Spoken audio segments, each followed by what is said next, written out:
Everybody, we're with Brad Akers today. Thanks for watching the Big Roost podcast. Brad, thanks for coming on. Thank you for having me. Happy to be here. We've been chatting quite a bit before, Oh, like we yeah. always do, and we probably should have talked about all those other things that we just talked about, but we're just going to start now. Happy New Year. Happy New Year to you. I don't know if they'd be ready for the conversations we were having. We Probably covered not. It would make really covered good some content. covered some That's right. interesting We'll tease that. So at the end of well, this, we'll talk tease it. about what That we can be talked about next. before. Yeah, Yeah, there we go. that's pretty funny, actually. So everybody, I've known Brad for a long time. We've known each other. We've seen each other at events. But Brad really brings something unique that I think that everyone needs to listen about in the roofing industry. Tell me about how your business has changed because it's been almost exactly a year since I sold my roofing business, and lots have changed with ProLine. Lots have changed with the roofing Yeah, industry. Um, what has changed in your business? sure. So the main thing that I would say is changes we're a lot more focused on a 6-month implementation and consulting program right now. So we often kind of go back and forth on like of what the best strategy to get these processes implemented well into the businesses are. Because there's the here is how it works, and then there's the are they actually out there doing everything? We're always on a quest to get that second one up.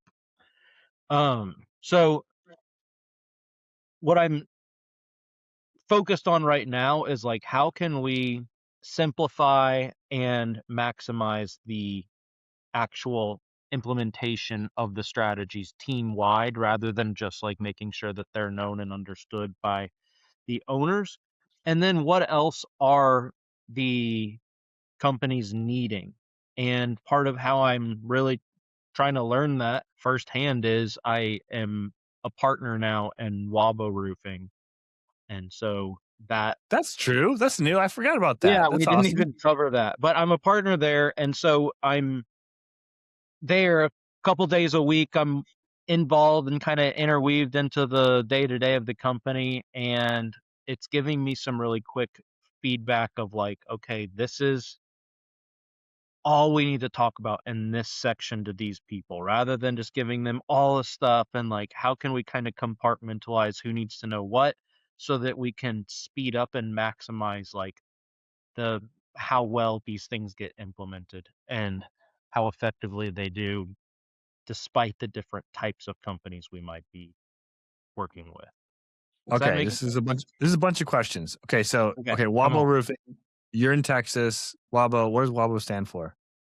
WABO stand is the acronym of the last names of the original owners.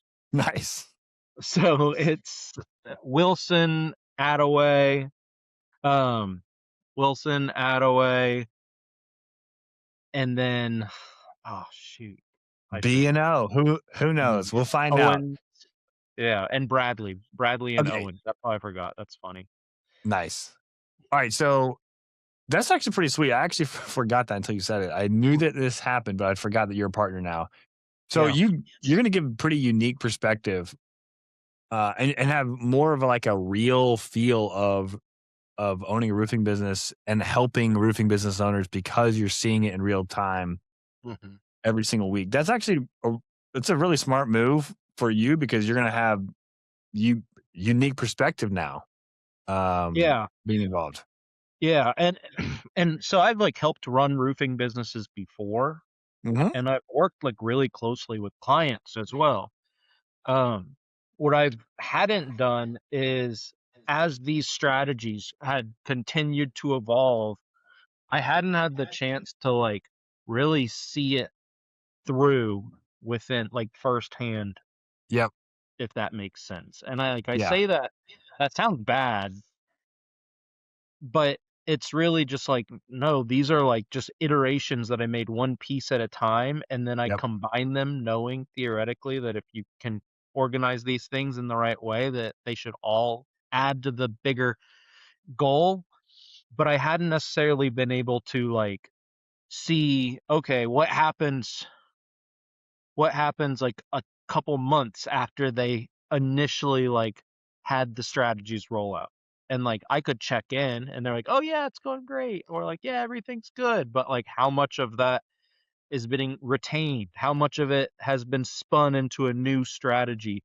And I think that that firsthand experience rather than just like hearing about the little tweaks and be like, "Yeah, that makes sense." Or Yeah, me giving you feedback with my roofing business is not the same thing as like you're every single week getting yeah, to test data, get feedback from the team, see what's working, see what's not working, see what's working better, do more of this. Like that's pretty valuable. It's pretty yeah, awesome. it's been So has it fun. changed your perspective? Has it changed your perspective on any part of your system that you've developed? Like has it made it better? Have you taken So things away? on one hand, the thing that I have the most perspective on is my wrist hurts after I write 12 to 15 door hangers, after I write a Nice. little note on a bunch of door hangers. So that's like a little thing that I really am I'm emphasizing like, hey, we need to at least warn them that this kind of sucks.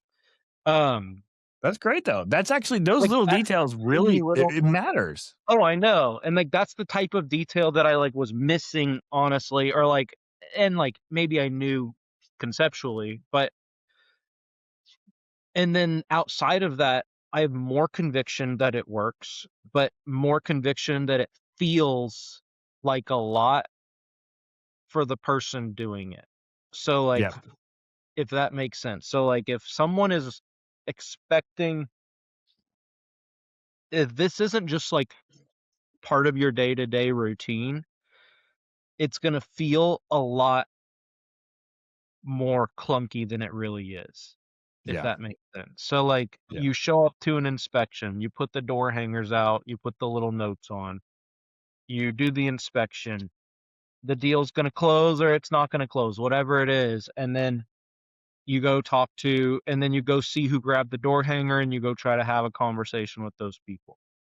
And maybe there's 3 people who grabbed it, 2 of them answer the door when you knock, and one of those people basically says, "Yes, maybe I'll have you do an inspection," or like, "Yeah, you can check in next week and we can try to schedule something." So like you get like a half yes. That feels like a lot. Like, okay, I just did all these things. I wrote all these notes. I put these door hangers out. I sent the text message on the way or made sure it got sent, or depending on like if it's automated or not. I am now knocked on the different doors of people who grabbed the door hanger, all for one person to say, maybe I'll schedule an inspection. And I know how that goes. That person is probably not going to answer by the time I actually try to reach out. Yeah.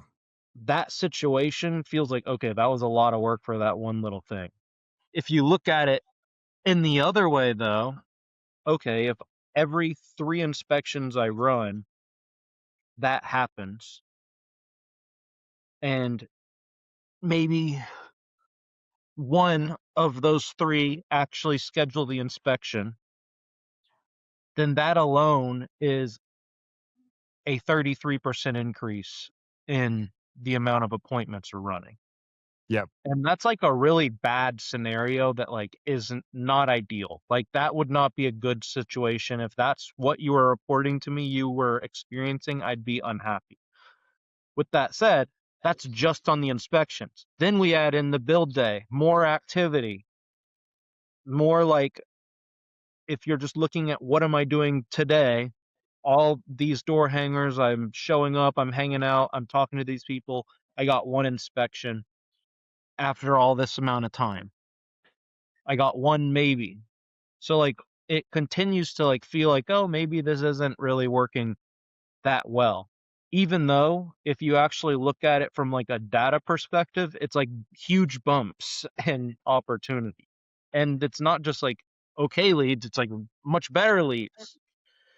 So that's a long rant, but the point that I'm trying to make is if you do not like reinforce this is like a overall strategy, like don't this isn't this is just like something we need to be ingrained in your day to day. This is just like part of how we are, and watch how your pipeline grows.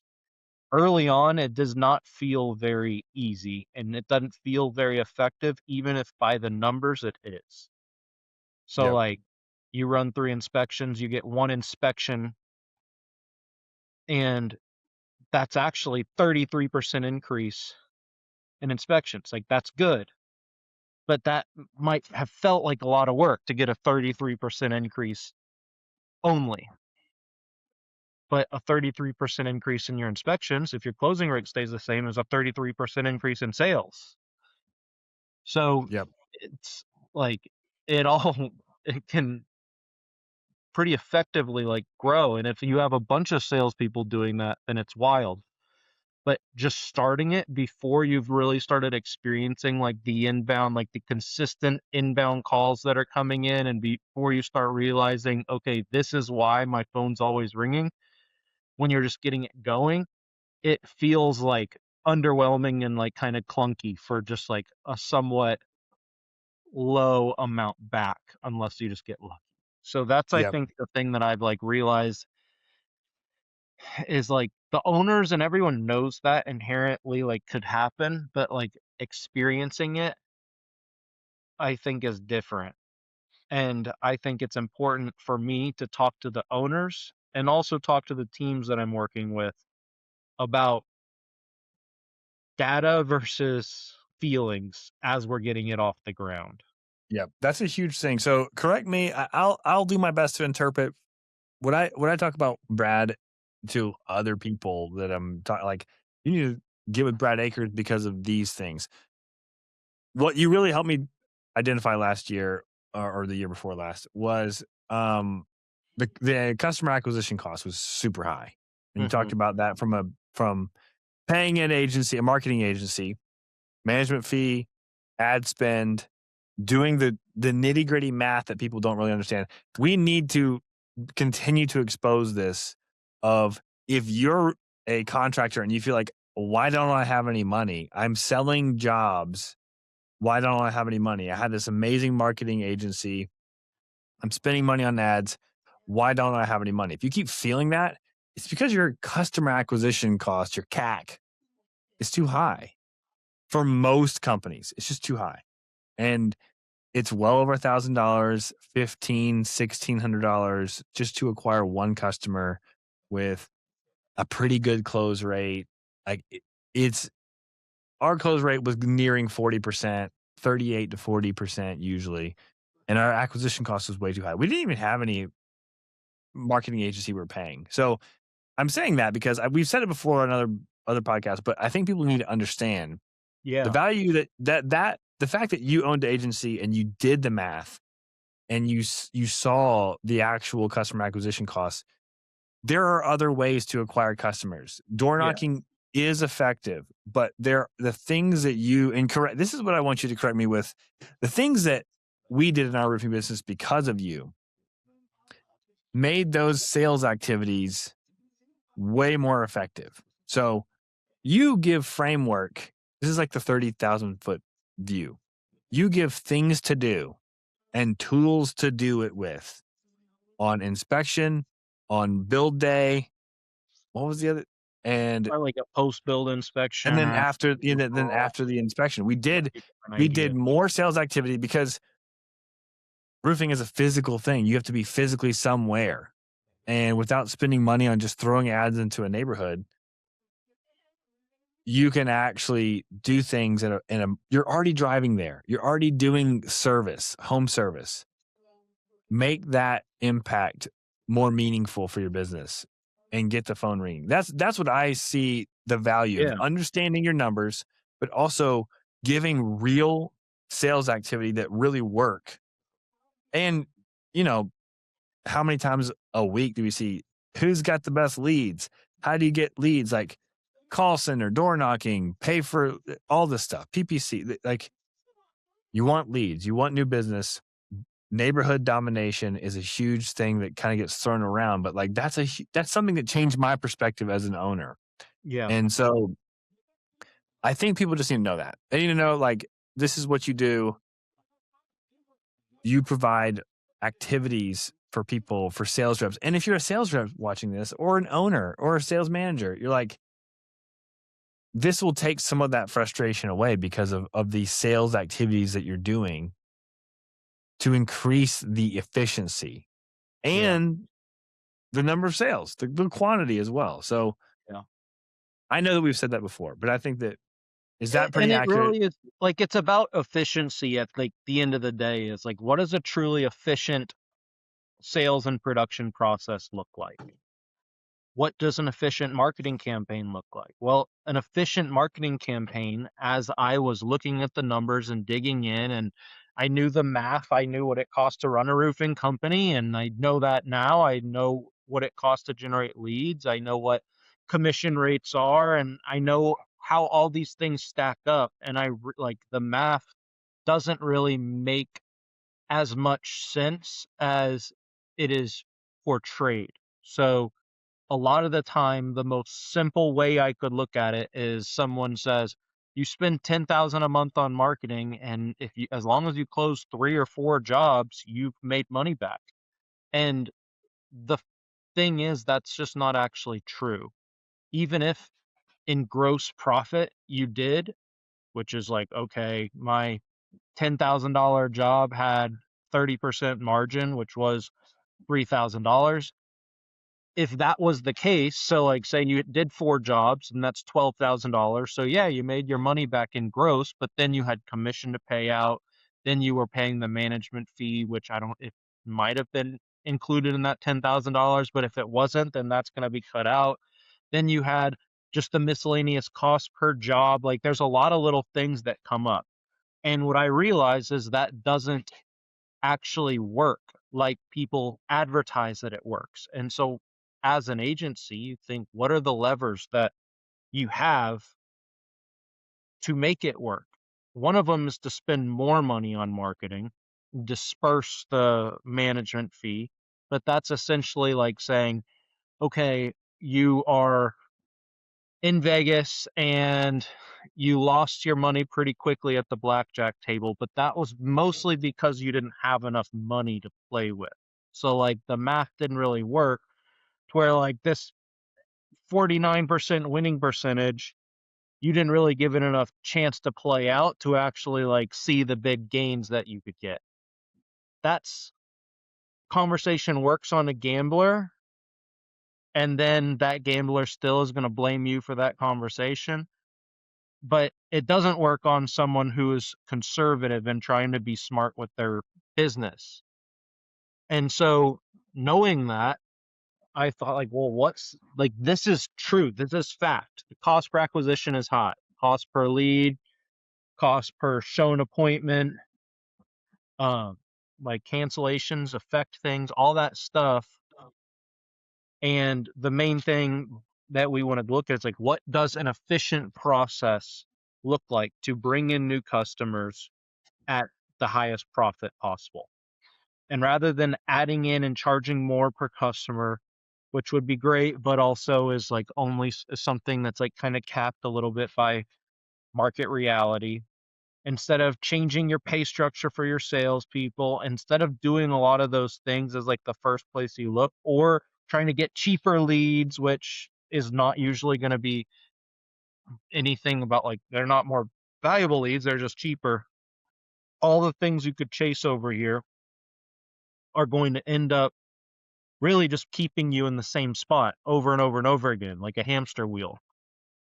When you get clarity on like what an efficient system would be and stop just looking at it as like one channel, then all of a sudden one job turning into multiple becomes the only logical answer, really, is you have to be able to turn every project that you do into multiple. Other Every other change that you could do is significantly more risky.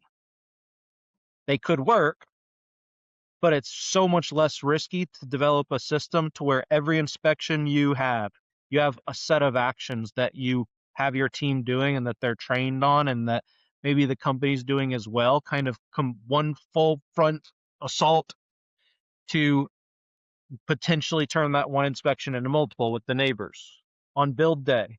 We want to maximize the fact that we're there, we're loud, we're trying to be polite. How can we create conversations and sales activity on the day of the build and utilize and leverage the fact that we're there actually doing a project? After the build, how can we make sure that that client that had a great experience with us, how can we maximize the chances that they're going to promote us and get us referrals? And how can we change the way that we think about referrals even to like, how could they get the most how could they get their own experience with us in front of the most people? And kind of start thinking about referrals and referral activities like that. And all that stuff combined is what efficient sales and production process and sales and marketing system looks like.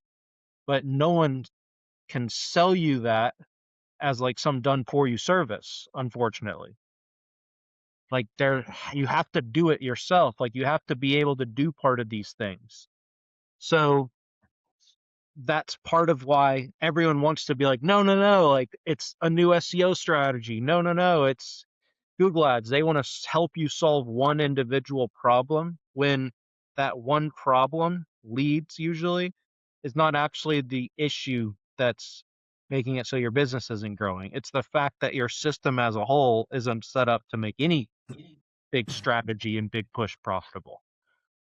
Yep. So The number of times that we would do a roof, like I knew that I failed at this for years. Like it's crazy that I wish that we had met 10 years ago when I started my business. The number of times that we would do a roof in a neighborhood and then literally not even get a chance to inspect the neighbors and they would choose somebody else was so wild. It's like we always had yard signs. We had wrapped vehicles. We didn't do as good of a job as we could have, but we never door knocked. We never really, for years, we never hung door hangers, or we didn't do it consistently. This is the biggest thing that you really helped me understand is like, I knew all the right things to do, but to actually execute them consistently was a like big the deal. consistency is the big part. Like going Yeah. back to the example of like the sales rep who just started and did 3 inspections and got one or two conversations per inspection and then just like one other inspection. That feels like not very much when you look at it as just one additional inspection after all that work. But then if you looked at them going through the whole process from A to Z and doing that over the course of 3 months, and then they can say, "Oh, well, I went from an average of 5 inspections a week to 12 inspections a week." That all of a sudden is pretty exciting. But when you look at each individual thing, or when you only do it sporadically or just for a short period of time, you don't get to see it stack like that because you only get to see one round of like effort, which is Yep. still not super leveraged. Like the first time you turn one job into two, it was a great trick, but it's not like that's not where like the real money is. It's when you turn that next job into another two, and all of a sudden you're seeing every job has like a legitimate tail of potential jobs that you're getting from it. Here's how roofers make it home for dinner every single night without losing a single sale, even when they're one-man shows. Automate your communication with ProLine, the only communication-first CRM for roofers. Because when you fix your communication, you'll sell more jobs. Your weekends will smell more like sunscreen and backyard barbecues than that crappy gas station coffee. And all you got to do is ask these roofers. Where we had about 200% growth, and I attribute that to incorporating ProLine. But just with one automation, I was able to get 25 Google reviews. It's been absolutely insane how quickly we were able to grow. Now, ProLine's not going to win the beauty pageant, but it will save your Saturday. Now, back to the show. There were certain neighborhoods that we did dominate in, but even those neighborhoods, I still remember it. It was called Silver Lake in Athens. Why? I'm just saying, like, the one that got away. Silver Lake, we did well. Oh, okay. We did like 14 homes, I think. in a Yeah, that's in well. like a 2-year period, maybe 18-month period. So Mhm. pretty good, right? But we still had neighbors. Literally, we would go down this road, go down this road, then we did this whole cul-de-sac. But there were multiple neighbors there. Maybe they didn't like their neighbors, whatever. That if we had just done your strategy, we never even got a chance to inspect these homes, and they chose somebody else. Mhm. And it's just like, God, like all of your neighbors trust us. You have seen us all have a clean job site. You have seen professionalism. You just You have didn't to even go the call us. extra mile. Yep. It's like in marketing, if your call to action, like if your button is not in an obvious place, or once they click the button, it takes them to like a really annoying, Yep. convoluted like process to fill out their information or whatever it is, then you're not going to really necessarily even know. Like your whole data is going to be skewed because you don't like they're not coming to you for a different reason than you think probably. And so like Yep. in this situation, it's like you can't assume that they're going to like the assumptions that you can make are more like demographics. You can assume they are in the same general economic range. You can assume that their homes probably all had been worked on or had new roofs around the same time, or maybe that the same storm hit all the roofs or whatever. You can assume that like if ventilation is jacked up on one roof, then like there's a good chance there's a lot of hot attics in the area or whatever, Yep. right? You can make like educated decisions like that, but you can't assume that they're going to just reach out to you. You can assume that they're going to notice that their neighbor's getting a new roof and that like the thought of maybe I need a new roof is going to cross their head. All those things. Those assumptions are enough for them to be high value targets for you. Yep.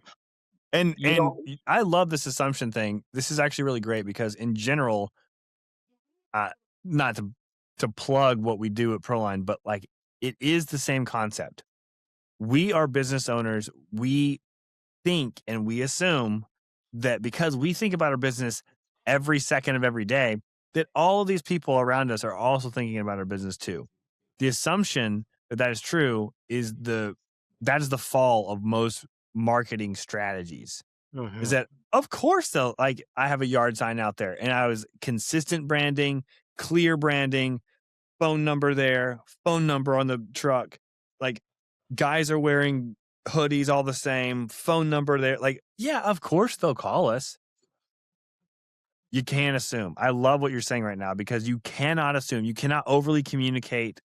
That's why automations are so important now because you think that you're going to annoy somebody with communication. You're not. You're not even communicating enough. Like the number of people that we use ProLine for years, essentially less than 0.1%. It's not an exaggeration. Less than 0.1% of all of the automations we ever got somebody to be upset. Almost all of them were apologetic to us. I'm so sorry I haven't responded. Life's been crazy. Same with your strategy. You can't do too much until they tell you to pound sand. You're not doing enough. You're not doing enough sales activity because it's very clear. I can show you the street. We did the across the street neighbor and both neighbors to the left and right. And we should assume. And we left one door hanger one time. And we sent one postcard one time. And it wasn't enough. Like they didn't, they even stopped me in the road. Like, I know we should have called you. Everybody loves you. It doesn't matter. That doesn't pay my bills. It doesn't pay my guys' time or bills. Like, you can't assume. I really like that. I like that perspective because I assumed for years that I'm doing enough because I was doing more than everybody else as far as communication, and sales most like activity. there's a lot of people in that group. I want to pause really quick there and then let you keep going. A lot of people are in that group of you're doing more than the average person. You Yep. already are knocking the 6-pack, or you are putting door hangers up. You already are doing certain things because you know inherently that like the neighbors are a good source of leads, but that doesn't mean that you are doing enough. And that doesn't mean that your salespeople are doing everything that you think that they're doing. Like there's a lot of stuff like that, that like not having real processes and infrastructure built around this stuff getting done, not making sure that it's reinforced over and over again, not making sure that like they understand the big picture of how it will overall impact them, the company, not even having it like structured to like the overall growth of the company and where the company's growing, and like them knowing that like there's so many pieces of this stuff getting in place properly. But when you do get it in place properly, it can be one of the most impactful things within the business, because all of a sudden the business internally is creating business over and over and over again just by doing what it does every day. And Yep. then the agency that you might hire in the future, or the storm that might come, all that stuff can just be accelerators rather than requirements. Or the new salespeople, if you want to scale that way, which is a way to do it, is bring in more people to multiply their opportunities. It gives you true options. Yep. So let's talk, I like this path that we're on, this conversation. Let's talk about like, if you think you're doing all the right things like I did, and you like your branding is very clear, all these things that you know you're supposed to be doing, and you know objectively, not subjectively, not like your opinion and feelings, that you are doing more good things to promote your business, and you're like, why am I not winning more? Why? I was in that struggle for years. To your point, it's customer expectation. You didn't say this specifically, but customer expectation is as high as it's ever been for home services. Part of that customer expectation is just a customer experience you would never dream of. And most people that you've been in these businesses for a long time, you're like, well, I'm doing so much better than my competition. I'm here to tell you, you're not doing enough right now. Shout out to AJ. He was speaking at RoofCon on stage, and he was talking about something, a study done in 2025. I haven't read the study, but I trust AJ. We were all told, good people. we were all told for a long time is that you need to make at least 7 touches to make a sale. And those numbers were true for a lot of things. What the studies in the past have talked about 7 touches, we're not really talking about large ticket items like roof replacement. They're talking like e-commerce, small ticket items. Yeah. 7 touches would achieve your sales goals, your sales activity. Mm-hmm. The number now is 35 or more.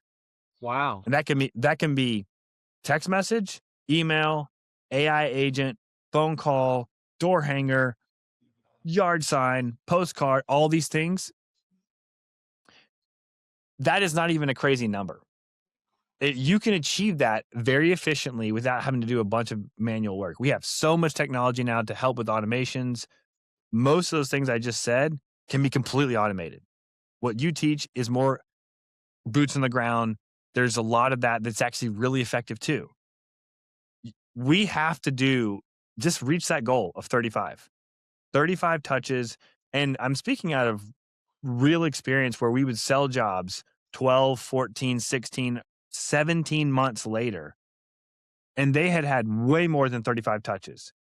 Sell a job. Hey, I know it's been a year and a half. I'm so sorry I haven't responded. XYZ happened. Can you please send me an updated proposal? You sent me, I can go back and look. It's like 52 text messages and emails. Whatever the number was, it was a lot. Yeah. We sold the jobs over and over and over and over again. So you can't assume you're doing enough, because you're probably not, because the customers really expect you to continue to follow up and just show them. Customers want you to show them with sales activities that you want to do business with them. More than ever. They are more distracted than ever. They have higher expectations than ever. and you better deliver on a consistent way. Cannot be a broken system. It has to be an actual system that you have in place, whether that is going into neighborhoods and doing the boots on the ground things or using technology for automations. That's Or what people both. expect now. I mean, that's the thing is like it's not either or. Like the thing that I think what you just said that I like a lot is the it's not about you mentioned they expect to be treated with like more sales activity and stuff like that. Mm-hmm. But then when you gave your examples, it wasn't necessarily things where they would like consciously be like, yes, I wanted him to email me 52 times and I was just waiting. It's not like this test that they have. It's this, they're so distracted and there's just more Yes. required for people to make a decision now. There's more repetition required for them to even like fully remember who you are in some cases. And all those things need to be like, you need to be aware of that.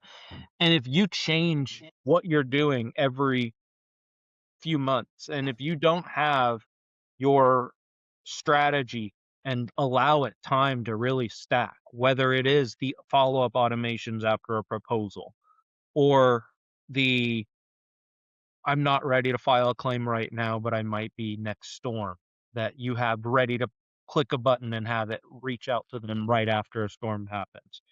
Or the door hanger that they had taped to the side of their fridge after you did the roof way down the way, like whatever it is, like you want to make sure that you give these things room to stack and to really start like working for you, because they're just lines in the water, and the more lines you have in the water, we have the ability to like do so much more now, and it's more required now than ever. And just getting that process and that system right once and getting it set up and doing that upfront work and then committing to the overall process. And if you're going to tweaking the rather than changing and overhauling is going to just really, really transform the way you do business if it's not something that you're already doing. It's like build the full process that respects some of these things that we talked about. They need a bunch of touches. They need to be aware. You need to not be afraid to ask. Like you need to give them easy doors to come in and work with you. And you need to make sure this is done consistently. You need the automations and the follow-up, and to make sure that people who maybe were gathering information, who weren't ready to make a decision, or whose the price was too much or something else came up that all of a sudden a roof wasn't a priority. You have intention and thought that's gone into those people with follow-up campaigns. Once you put all that stuff together, then your job just becomes making sure it remains efficient and training people on it and enforcing the utilization of these processes. Yep. And once you get there, that's when you that's when you can sell, for instance. But also that's when the business, that's when you really get to step into your role as like a leader within your business and the person who's like owning the business and steering the business in a different way than before. But Yep. you kind of just still have to like, when are you going to get through building your vehicle phase? You know? Very interesting. I will say, just to maybe give me some ideas if you've heard other ideas. Maybe Wabo's doing different things. But for our postcards, we had 2 different locations, and you could do this for every sales rep too. Mhm. We used dope marketing to do our postcards and door hangers and yard signs, and so we would have personalized postcards that were automated to send out with the family photo, with like sales rep and family, or then sales reps. We had 8 different. Yeah. We had 8 different postcards because we wanted to have the ability to do an 8-week campaign. We usually only did 4 weeks, just to be clear, because we wanted to watch our acquisition costs again. We didn't want to spend too much Yeah. money another way. Yeah. But we were very targeted on neighborhoods, not just radius. So we would draw in the geofencing on Dope Marketing's website, and we would order postcards for that street. Yeah. So it was, we knew, like, you could even watch where people were going to drive and leave the neighborhood. Like, all those people are going to get postcards. And so the greatest thing that we would do is our goal was always, whatever sales activity you're doing, if it's technology automations, text, email, all that stuff, we'd put little videos of our sales reps and the automations. Great. But also they're getting postcards with the person's face and the person's family, another one with their family. The goal for every home service should be this. If you got sales reps, the homeowner knows the sales rep before they come to the door. I've said that a lot. People are like, that's crazy. It's not that crazy. You just have to do higher volume. Could put them on the yard sign, the door. Yep, all those things. Yeah. I see your face everywhere. What's your name again? If you get that, you win. Mm-hmm. You win. There's immediate trust. It's more than just your company's brand. The sales rep feels valued. The sales rep's more successful. You don't have turnover. They win again. Like, everybody wins if you can actually cultivate and grow their personal brand within your overall company brand. And what we're talking about right now is exactly that. If you can just take it a next step and hit 35 touches, but 35 touches that are meaningful, that are personalized, you win. You win. You will sell those jobs because they're buying from a person, not just a company brand. And literally, that was always our goal. I laugh so much whenever my sales reps were being like, they knew who I was before I even got there. I was like, yeah, we send them your video every single time, in an email and a text, and then they got a postcard of you and your family. Like, that's the goal. That's the win. Yeah, like, people want to do business with people, so let's facilitate that rather than just act like robots. Yep. Love it. Love it, love it, love it. What about ProLine? Tell me about what's new with ProLine. Tell me something that you're sure if you're allowed to say. That's funny. Well, I know that we are allowed to say that we have marketing broadcasts. So it's for nice. a long time. Yeah. So, like, you can we use unique phone numbers, unique local phone numbers from individuals on the team. That's different about ProLine. But now we can do actual broadcasts. Like, hey, we're having a, Christmas special, or we're having a New Year's thing. Like, you can broadcast to more than just one-to-one automation. You can one to many. And that's on text and email? Yep. That's awesome. It's pretty sweet. It was a long time coming, but lots of people wanted that. There's tons of features. ProLine is basically completely different than when I used it a year ago. Yeah. It is. If this is January 2026 when we're filming this, if you did a demo 6 months ago, it's completely different. Like, it is. We have a brand new mobile app. We already had a mobile app, but we have version 2 of the mobile app. Some people don't even have mobile apps. Some people don't even have mobile apps. Just save it to your browser. That's good enough. And I use some of those things, and it wasn't good enough. It was not good. Yeah, we're gonna have all kinds of stuff. Like, we're basically gonna have every feature. If you have like a sales rabbit, or you like anything that's a canvassing tool, we have that. Pro Canvas is being built even more. We've already built it, but we're making it better and better. We just really serve the insurance side and the retail side really well. Proposals are built out. They're getting better and better. Invoicing, all that stuff. It's a phenomenal tool. I wish I had it when I was when I had a business. I mean, it's already great when I was using it, but like, it's much better now. So we're onboarding right now with ProLine. You know that, right? I did not know that. See, okay, that's sweet. So we're moving 10 years of data with AccuLinks. So nice. The migration portion has not been fun. With that said, one, y'all's support team is awesome. And they just the amount of effort and the amount of willingness to help they put in is crazy. Two, Brian, the majority owner of Wabo, the one who's been running it for a while, he's getting more and more excited every day. He's digging in. he's like, man, this is gonna be cool. This is gonna be cool. Like, it's one of those things where, and I mean, I've seen ProLine be cool before, obviously, because I've been around ProLine for a long time. Watching him like from behind the scenes, even like discover one feature at a time, he's getting pumped. And the funny thing is, it's like y'all have updated new. Like I didn't even know about the broadcasts and stuff, and I get the emails.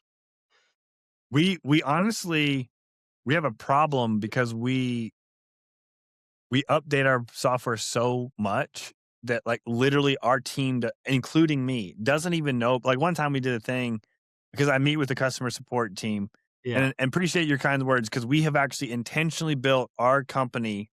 I think there's 55 people now. I think that's right. I could be wrong.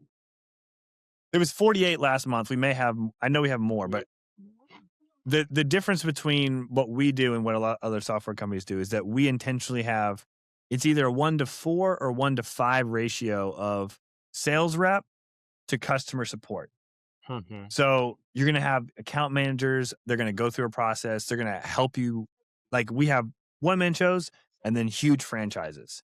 But we've known this. Like it was my complaint as a roofing company owner. Like you get a software, like I don't know how to use it. I don't know what features it has. I don't know how to make my team use it.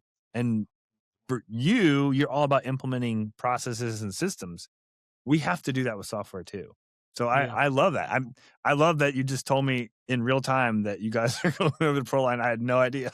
we have our team training on Tuesday. Sweet. First team training. Yeah, That's awesome. I'm pumped. But I'm glad that Brian's getting excited too. That's amazing. That's awesome. yes, it took him a while. He Yeah. James was working on him for a long time. And Brian just like was like, no, I'm just gonna stick with AccuLinks. And then finally we got him to pull the trigger. Do you know what the like main factor or factors was for him to change? Like, I'm just curious. I Why don't did he? know. Yeah. I think that the sale that went That didn't through happen. Yeah. but that was part of it. Yeah. And then me coming on the team, he knew that I was gonna like convince him at some point. So I think he just caved. That's funny. Well, it is true. Like we can have the most amazing features in the world, but if you don't have somebody on your team who's like willing to actually make it happen, can't use the features if you don't put So it in your system. he had tried to go from AccuLinks to Job Nimbus before and Got it. was excited about Job Nimbus. And Job Nimbus is a cool CRM and like at times has been like I would say like the number one ahead of its time CRM. With that said, the implementation and like the migration, they basically just like pulled the plug because they just never really could stomach it. Like it just never felt ready. It never felt like everything just felt too messy. They didn't Yep. understand it. And so that's part of why he was like, I don't really love AccuLinks at this point, but he's like, the idea of changing just sounds awful. Yep. And like to be clear, like I don't think AccuLinks is a bad CRM. Like it's pretty good once you're in there. It's just I don't agree with all their billing practices and the way they like nickel and dime certain pieces, and I also think it's like too limited, like too limiting. Like they kind of have their way of doing things, which is awesome, but you have to follow it. So Yeah. there's just not a lot of Closed system, customization. closed loop. Yeah. Yeah, It works well if you're willing to follow their system. yeah. But it's cool, but it's one of those things where what are you actually trying to get out of a CRM? And I like that's why I like ProLine so much because it's like I mean I think the main thing we want out of a CRM is like to build a relationship, to make sure that like every person that comes into our ecosystem is communicated well with, is followed up Mhm. with, that's taken care of, feels like they're not forgotten, feels pursued, like all those Yep. things. It's kind of what a CRM is for. But I think in roofing, for some reason, it's like turned into this like production tool. It's like, Yeah, it's like a data. Most CRMs are like a data center. Oh, let's organize our customers, right? Let's have a place to be organized, and then let's do some production. But we really continue to push the envelope to what we do is we do help you sell more jobs because we do something for you. We Mhm. do sales activity for you. We make sure that it actually happens. It's good feedback. That's exciting. Yeah, it's very, very cool. I'm excited to hear your I'm feedback over excited the. when we are like humming with ProLine, because I feel like I'm gonna have some fun ways of using it. Yeah, I'm excited to hear your feedback on like what things that you're improving because it's so customizable for how many automations you can do, what part of the sales process, the production process, you can do automations anywhere.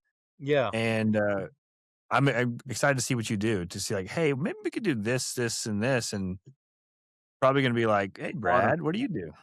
There's already a lot of things. Like there's a lot of ideas we've got. Right I like now it. we're kind of just like letting the base like even like out of the box version is pretty good. We've Yep. tweaked things obviously, but we're mostly like getting our proposals right and some of that fun stuff. Yep. But once we do, putting tasks down. Cool, dude. Well, I appreciate you coming on today. Glad we got to catch up. Very cool about ProLine and Wabo. Yeah, I know. I'm excited. I appreciate it as well. And always a fan, always grateful to be here. Yeah, man. We'll have everything in the show notes for people that want to reach out to Brad. Thanks for watching Big Roost Podcast.